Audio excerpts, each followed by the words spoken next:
मुझे लगता है कि मेरा जन्म सेवा के लिए ही हुआ है, क्योंकि मेरा कोई प्रेरणा या इंस्पिरेशन ऐसा बोल के कोई नहीं है। मेरे मन में आया कि कभी तो मैं भी रक्तदान करूंगा, ब्लड डोनेशंस करूंगा, लेकिन उम्र कम होने के कारण मुझे वो अलाउ नहीं किया ब्लड डोनेशंस। तोमोरिबा जो ट्रिम्स कहते हैं, उससे मैं जनरल हॉस्पिटल हुआ करता था। फिर भी मैंने उनसे बातचीत की तो वहाँ के स्टाफ ने बताया कि यहाँ ब्लड कलेक्शंस बहुत कम होता है। जो ब्लड को सेल करते हैं, बेचते हैं, जिसके पास पैसे है वही खरीद पाते हैं, जिसके पास नहीं होते उनके परिवारजन मर जाते हैं। बुजुर्ग महिला है, हम लोगों का ही अपना ट्राइबल माँ, वो रो रहे थे। तो मैंने उनसे बातचीत किया, उनसे पूछा तो उसने बताया कि उनकी 5 साल का बेटी का ऑपरेशन चल रहा है। मैंने बहुत लोगों को ट्राई किया कन्विंस करने का, मोटिवेट करने का, बट किसी ने भी आगे नहीं आया। उस दौरान वो बच्ची ऑपरेशन टेबल में दम तोड़ देता है। नमस्कार, आप सभी का स्वागत है। मैं अवध टीवी से आकाश शुक्ला। मैं इस वक्त अरुणाचल प्रदेश के ऐसे शख्सियत के साथ मौजूद हूँ जिनकी पहचान अरुणाचल प्रदेश में ही नहीं बल्कि देश विदेश में भी होती है। एक आपने गाना अभी हाल फिलहाल में जो ट्रेंड हो रहा है, पता नहीं किस रूप में नारायण आकर मिल जाएंगे, वो गाना बिल्कुल रमेश जेके जी के ऊपर सेम बैठ रहा है कि पता नहीं कहां से किसी गरीब को या किसी मदद वाले आदमी को रमेश जेके या इनकी जो एक फाउंडेशन है उसका मदद मिल जाएगा। बहुत बहुत स्वागत है सर आपका। आज अपना कीमती समय अवध टीवी को दिया। हम लोग पिछले कई दिनों से या फिर बोले तो कई सालों से आपको लगातार देख रहे हैं कि आपका जो एक काम है, सराहनीय काम है, जो आप लोगों की मदद कर रहे हैं। कभी अनाथ की मदद करते हैं तो कभी किसी को ब्लड की जरूरत होती है तब मदद करते हैं, या किसी प्रकार की कोई मदद होती है आप वो मदद करते रहे। तो इसमें प्रेरणा कहाँ से मिली? क्योंकि अमूमन क्या होता है कि अभी जो आधुनिक युग वाला बच्चा है वो कभी रोजगार की तरफ दौड़ रहा है, कहीं बिजनेस की तरफ दौड़ रहा है, या अच्छा कुछ अपना कुछ काम करने के लिए दौड़ रहा है, बट आपने कुछ अलग ही चूज कर लिया जो अमूमन ऐसे युग के बच्चों में नहीं देखा जाता है। कहाँ से प्रेरणा मिला आपको?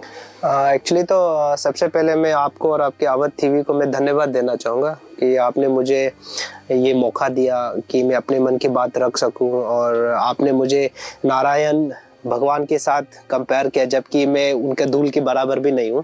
बट मैं कोशिश कर रहा हूँ कि जब तक जीवन है कुछ करूँ अपने राष्ट्र के लिए, समाज के लिए और अपने लोगों के लिए, क्योंकि जीवन तो क्या आज है और कल नहीं है ना। हमको जन्म है तो हमको मृत्यु भी पक्का है, ये सच को कोई नहीं झुटला सकता। काली हाथ आए थे काली हाथ ही जाएंगे, और अगर हम जाना ही है तो हमको कुछ करना चाहिए, ऐसे मेरी सोचना है। बस इस सोच को लेके मैं कर रहा हूँ। और रही बात प्रेरणा का, एक्चुअली मैं समझता हूँ कि समाज में, इस संसार में दो प्रकार के होते हैं। एक होता है कि लोग प्रेरणा लेके सेवा करते हैं, एक होता है कि उनका शायद जन्म ही सेवा के लिए होता है। तो मुझे लगता है कि मेरा जन्म सेवा के लिए ही हुआ है, क्योंकि मेरा कोई प्रेरणा या इंस्पिरेशन ऐसा बोल के कोई नहीं है। मैं 14-15 साल की उम्र में मैंने काम शुरू कर दी।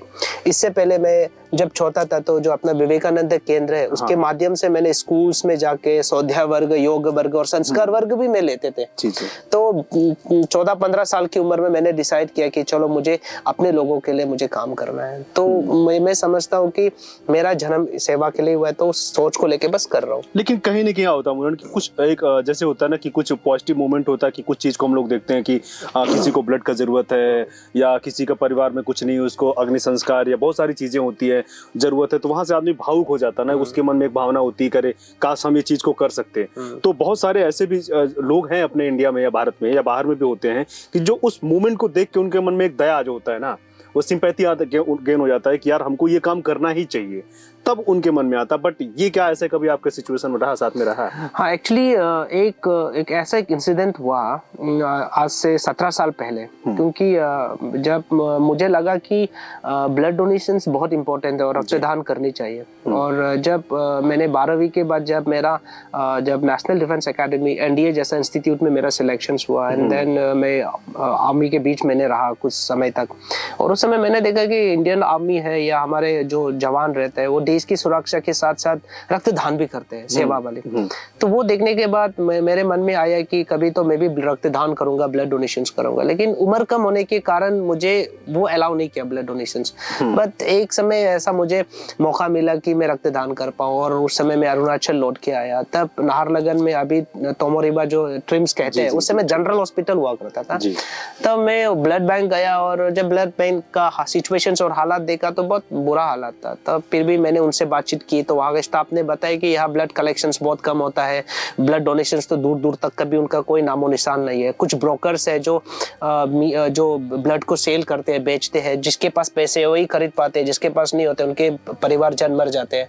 तो वो सुन के मुझे बहुत दुख लगा। फिर मैंने रक्तदान किया। जैसे ही करके मैं हॉस्पिटल्स का बाहर आया था, एक बुजुर्ग महिला है, हम लोगों का ही अपना ट्राइबल माँ, वो रो रहे थे। तो मैंने उनसे बातचीत किया, उनसे पूछा तो उसने बताया कि उनकी 5 साल का बेटी का ऑपरेशन चल रहा है और उनको अभी ऑपरेशन के दौरान ब्लड की जरूरत है 3 यूनिट्स।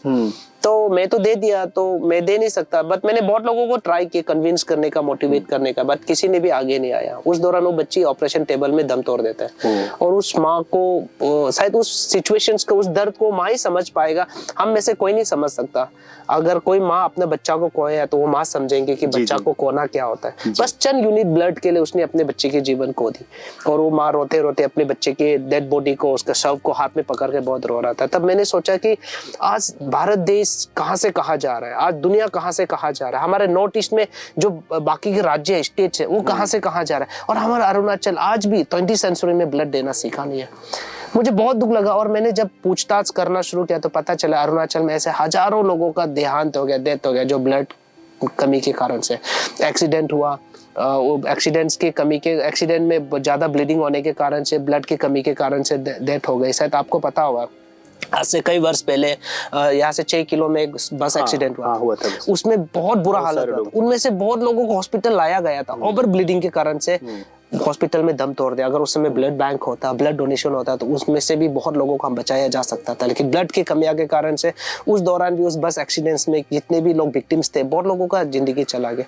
वैसे गर्भवती महिलाएं, बच्चा पैदा करते के समय मर गया, कैंसर पेशेंट्स कीमोथेरेपी के समय मर गया, सीकेडी पेशेंट डायलिसिस के दौरान मर गया, एक्सीडेंट विक्टिम्स मर गई, ऐसे अनगिनत बीमारियां जो मरीज है उनका डेथ हो गए। लेकिन इसमें ये भी चीज भी तो है ना, क्योंकि क्या होता है कि जैसे आपने ब्लड बैंक का जिक्र किया, ये तो एक गवर्नमेंट का पार्ट हो गया ना, क्योंकि ब्लड बैंक अस्पताल के अंदर मौजूद होता है और सरकार का जो काम होता है, क्योंकि वो चीज को कलेक्ट करना उनका भी तो डाटा होता है। अमूमन हम लोग क्या देखते हैं कि जो बड़े शहर होते हैं, छोटा शहर कहीं भी होता है, ब्लड बैंक तो लगा लिया जाता है, लोग उसमें डोनेट भी करते हैं, बट कुछ कुछ जगह क्या होता है कि जब इंसान को जरूरत होती है ना, तो वो ब्लड जो डोनेट किया गया था वो राइट टाइम पे मिल नहीं पाता है। ये सब चीजें भी बहुत अंतर होता है। तो शायद क्योंकि आरोप भी लगता रहता है, इवन हम लोग भी कितना ऐसा न्यूज को कवरेज किए जहाँ पे ब्लड बैंक से ब्लड लिया भी जाता है बट उनको नहीं चढ़ाया जाता है। ऐसे भी कितनी बार घटना हुआ, और कभी कभी ऐसा होता है कि ब्लड बहुत सारा होता है बट मरीज को तब भी नहीं दिया जाता है। शायद अनुमान आरोप भी लगता रहता है कि ब्लड बेच लिया जाता है या बहुत सारी चीजें होता है।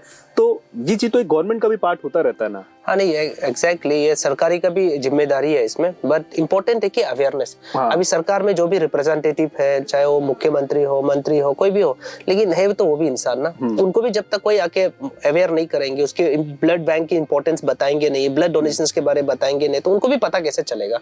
तो उस समय आज से 17 साल पहले अरुणाचल का यही हालत था। बहुत लोगों को पता ही नहीं था, अपना चाहे मंत्री हो, मुख्यमंत्री हो, जो MLA हो, विधायक हो, जो भी हो, किसी को पता ही नहीं था कि ब्लड डोनेशन क्यों करना चाहिए, किस लिए करना चाहिए। उनको अवेयर करने के लिए हमारे पढ़े लिखे जो लोग हैं, जो मेडिकल बैकग्राउंड के, उसने इसके ऊपर काम नहीं किया ना। तो उस दौरान हमारे लोगों की, इतने लोगों की मृत्यु हो गई। डिसाइड किया अभी तो लोगों को आपने काफी अवेयर कर दिया। तो अभी आपको गवर्नमेंट से कितना सपोर्ट मिलता है? जैसे आप कहीं कैंप लगाते हैं, या क्योंकि हम देखते रहते हैं कैंप वगैरह लगाना भी तो आसान नहीं है ना, उसमें बहुत सारी चीजें, खर्चा भी होता है, पैसा भी जाता है। तो क्या गवर्नमेंट से सपोर्ट मिलता है? नहीं, फिलहाल अभी तक जो आपने कहा सही है कि ब्लड डोनेशन एक कैंप्स में भी काफी खर्चे लगते हैं। तो अभी 17 साल में मैंने लगभग 3 से 4 हजार के आसपास मैंने कैंप्स लगाई है, लेकिन अभी तक 17 साल में मुझे इस प्रकार का सहयोग तो मिला नहीं, बट उम्मीद है कि आने वाले दिनों में जरूर मिलेंगे। लेकिन आपके जो कैंप होते हैं, हमने देखा कि बड़े बड़े नेता लोग उसमें शामिल होते हैं, प्रदेश के राज्य सरकार के बड़े बड़े मंत्री नेता भी उसमें शामिल होते हैं, इवन ऑफिसर लोग भी बहुत सारे शामिल होते हैं। तो क्या उस चीज को कभी उन्होंने उस दर्द को महसूस नहीं किया? क्योंकि आप तो एक समाज सेवा कर रहे हैं ना, जनहित कार्य कर रहे हैं, और नेता का भी काम होता है कि जनहित कार्य, तो एक दूसरे का तो दर्द को समझ सकता है ना कि, और खासकर अरुणाचल जैसी महंगी जगह में जहाँ पे तो 10 का चीज 20 मिलता है, तो कैंप भी ज्यादा प्राइस वाला लगाया जाता है।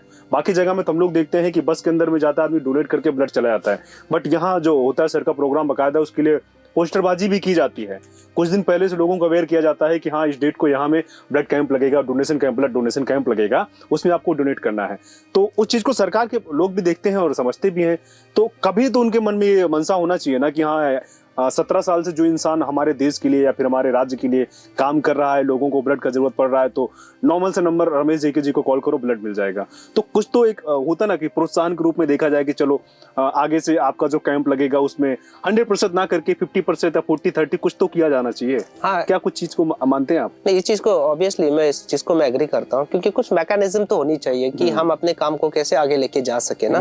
क्योंकि ब्लड एक ऐसे चीज है, ऐसा एक कंपोनेंट है। अभी ब्लड को तो ऑर्गन भी माना जाता है। जैसे हम ऑर्गन दान करते हैं, किडनी, लीवर, वैसे अगर हम ब्लड डोनेट करते हैं तो मतलब हम अपना ब्लड को भी ऑर्गन के रूप में, अभी ये मैं नहीं बोल रहा हूँ, ये मेडिकल साइंस इसको बताते हैं, भारत सरकार इनको बोलते हैं। पहले शुरुआत में मैं बहुत भावुक होता था जब भी कोई सिचुएशंस देख लेता था, अरे ऐसा क्यों हो गया, और उस घटना को देख के रात भर सोचता रहेगा, दिन भर सोचता रहेगा, सिमट के रह जाता था दुख के कारण से। और कई बार ऐसे भी हुआ कि, क्योंकि देखिए समाज में ना अच्छा काम करना आसान नहीं है। आपको हर कदम आपका पैर में कांटा चुभेगा ना। बिल्कुल। तो मुझे जब बहुत सारा यातनाएं झेलना पड़ा, कष्ट झेलना पड़ा, मुझे लोगों का मार खाना पड़ा, मुझे लोग उठा के जंगल में फेंक दिया, ये सब होने के बाद मेरे मन में एक बार जरूर आया था कि अरे यार, मैं क्यों कर रहा हूँ इन लोगों के लिए, जो जिसके लिए मैं कर रहा हूँ उनका मुझे लेके उनके पास कोई प्यार और सम्मान ही नहीं है। मुझे गालियाँ दे रहे हैं, मेरे ऊपर हाथ उठा रहे हैं, मुझे ले जाके जंगल में मुझे डंप कर रहे हैं। तो मुझे हुआ था कि मैं चाहता था तो मैं अपना कैरियर को ले जाके कितना सुंदर जिंदगी बना सकता था, गाड़ी खरीद सकता था, घर बना सकता था, शादी कर सकता था, बच्चे पैदा कर सकते थे, बहुत सारा ऐसो आराम से रह सकते। लेकिन वो सबको छोड़ के मैं इन लोगों के लिए कर रहा हूँ, ये लोग है कि समझता नहीं।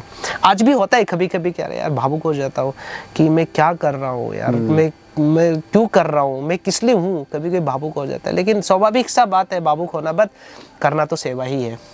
तो पर्सनल लाइफ में जैसे भी आपने शादी का जिक्र किया, तो ये क्या कुछ लग रहा है कि पर्सनल लाइफ में भी आगे बढ़ना चाहिए या बस केवल प्रोफेशनल अपना सामाजिक जीवन में आगे चलते रहना? नहीं, डेफिनेटली अगर आप संसार में आया तो संसारिक जीवन तो जरूरी है ना। संसारिक जीवन जरूरी, लेकिन एक चीज है कि मैं बहुत बिलीव करता हूँ, आपका जन्म और जो मृत्यु होता है ना, वो हमारे हाथ में नहीं होता। तो मैं इस चीज को मैंने एनालिसिस किया, 3 चीज, एक जन्म, मृत्यु और आपका शादी, ये आपके हाथ में नहीं है। आप कहाँ जन्मेगा पता नहीं, आप कब मरेगा पता नहीं, आप कहाँ किस समाज में, किस परिवार में और किस लड़की के साथ शादी होगा, ये भी आपके हाथ में नहीं होता। तो मैंने ये 3 चीज को मैंने ईश्वर के हाथ छोड़ के रखा है कि चलो होना है तो होगा, नहीं होना है तो भी कोई बात नहीं, बट हम अपने तरफ से गलत नहीं करेंगे। एक सर मेरा एक सवाल ये भी था कि यहाँ में अरुणाचल प्रदेश हम लोग देख रहा है, यहाँ पे लोग जो है ना, जो युवा है गलत दिशा में जा रहे हैं, ड्रग्स की तरफ जा रहे हैं या अलग जो बोले सोशल तरफ के बहुत सारे लोग कर रहे हैं अपना, उसको लेके क्या बोलेंगे आप? भाई मैं एक्चुअली मुझे बहुत दुख लगता है कि आज यंग माइंड्स, युवा पीढ़ी कैसा डिस्ट्रैक्शंस होके गलत रास्ते की ओर जा रहा है। ये बहुत बड़ी एक सवाल है और ये हम सबको सोचनी चाहिए। तो मैं तो हमेशा कहता हूँ कि देखिए, जो प्रॉब्लम्स को रोकने के लिए ना सबसे ज़रूरत है संस्कार ना। घर से वो संस्कार शुरू होता है, क्योंकि देखिए कोई भी बच्चा ना माँ का कोख से चोर बन के पैदा नहीं होता है, कोई भी बच्चे माँ के कोख से ड्रग्स एडिक्शंस बन के पैदा नहीं होता है, कोई भी बच्चे माँ का कोख से ड्रग्स पैडलर होके पैदा नहीं होता, कोई भी बच्चे माँ का कोख से प्रोस्टिट्यूट होके पैदा नहीं होता है। उनको हालात बना देते हैं, उनको समाज बना देते हैं, उनको सिचुएशन बनाता है। मुझे बहुत दुख लगता है कि आज अगर कोई लड़का अगर ड्रग्स ले रहा है, कोई ड्रग्स पैडलिंग कर रहा है, कोई लड़की अगर प्रोस्टिट्यूशन, सब समाज मिलकर उनको गाली देगा, लेकिन समाज ये नहीं सोचता कि वो उस रास्ते में गया क्यों, ये बच्चे ने ड्रग्स एडिक्शन इसको हुआ क्यों, इस लड़के ने ड्रग्स पैडलिंग का काम किया क्यों, ये कोई नहीं सोचता, सब सिर्फ उनका गलतियां को देखता है। तो मुझे लगता है कि हमको यंग जनरेशन को सुधारने के लिए हमारा जो सीनियर लोगों को सुधारना बहुत जरूरी है, हमारी मानसिकता को बदलना जरूरी है, हमारी सोच को बदलना जरूरी है। जैसे हम जमीन में बीज बोता है ना, और अगर उस बीज को अगर हम सींचेंगे नहीं ना, वो पेड़ पौधा नहीं बन सकता, पौधा को सींचेंगे नहीं तो पेड़ बन के समाज को पल और छाया नहीं दे सकता। सही बात। तो अगर हम सींचा ही नहीं है समाज को, यंग जनरेशन को, फिर हम, मेरा क्या अधिकार है उनको गाली देने का। इसलिए एक मर्तबा स्वामी विवेकानंद जी ने कहा था, यूथ यूजलेस नहीं है, यूज करने वाला नहीं है ना, यूथ केयरलेस भी नहीं है, उनको केयर करने वाला भी नहीं है। अब केयर तो कीजिए यंग जनरेशन को, फिर देखिए युवा पीढ़ी कहाँ से कहा जाता है। अब यंग युवा पीढ़ी को आप इस्तेमाल तो कीजिए अच्छे काम में जी, तभी देखिए युवा पीढ़ी कहाँ से कहाँ जाएंगे।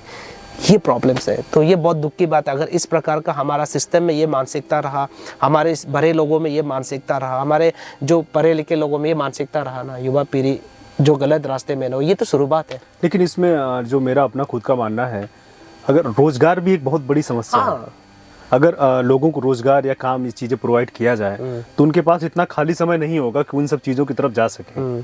तो कहीं ना कहीं इसका बेरोजगारी भी तो नहीं, डेफिनेटली रोजगार भी है, लेकिन हमको ये भी सोचना पड़ेगा, क्योंकि आजकल ना बहुत लोगों को, मैं बाकी राज्य का बात नहीं करूंगा, अपने राज्य का, बहुत लोगों को लगता है कि सिर्फ सरकारी नौकरी। अभी हर कोई तो सरकारी नौकरी, तो अभी हर कोई किसी को तो सरकार नौकरी नहीं दे सकता, हर किसी के लिए सरकारी नौकरी नहीं है ना।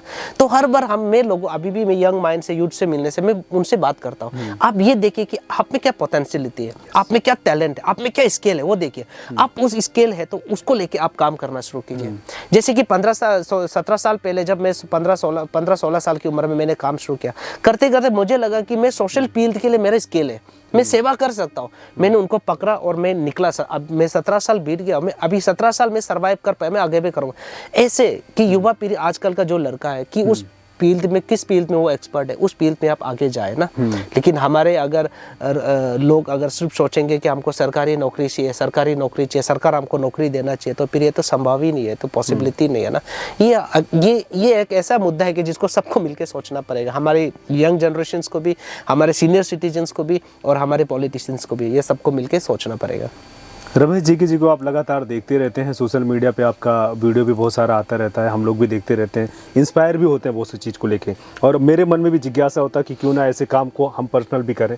हम उन्हें जितना हद तक होता उतना करते हैं।